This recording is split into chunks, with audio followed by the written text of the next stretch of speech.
The United States now is, as we move on to another subject, close to the deadline for raising that debt limit. The Republican-led House has been at a standoff with the White House for some time over this. Will Speaker McCarthy and President Biden reach a compromise, do you think? This is very serious, Tim. And in fact, we don't know if they'll reach compromise before they need to, which is within the next couple of weeks at the most, because Janet Yellen and even the Congressional Budget Office said that we're going to reach that debt ceiling limit and be out of money completely at the beginning of June.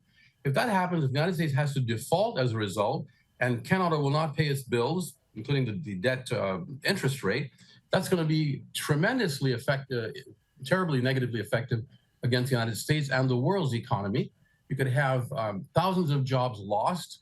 You can have pension funds and thousands of dollars lost to people's pension funds. You can have cuts in the veterans' benefits.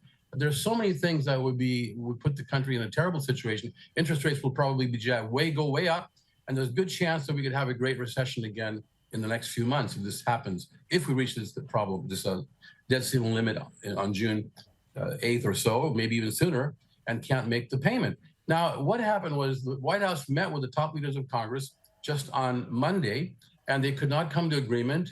The Republicans still demanding cuts, $130 billion worth of cuts in programs before they will actually raise the debt limit.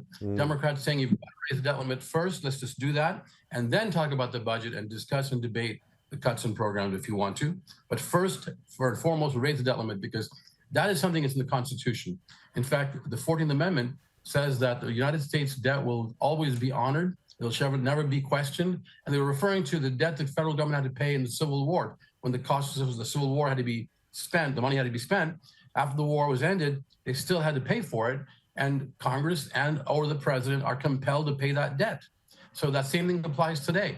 And it is unconscionable that these two sides are not getting together on this. It has to be done. I think that figure was around 8 million jobs I read. You just have to flick through the papers and see what could happen. So it is a huge, huge story. Now, just finally, we saw some images there of President Biden.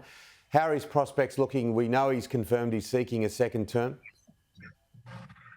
Right. And the latest poll that I saw was about 3 days ago, and that was the YouGov Yahoo poll, which showed him at a couple of points ahead of President Trump. It was 45 to 43.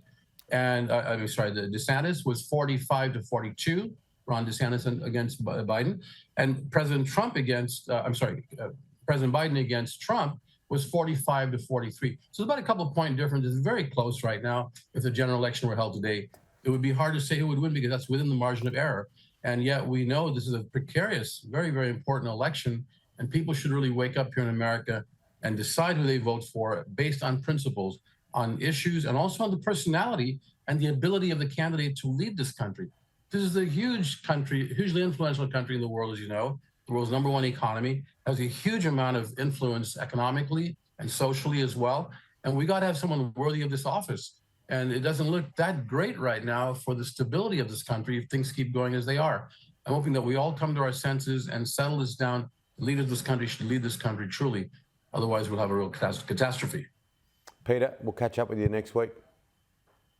Thank you, Tim. We will.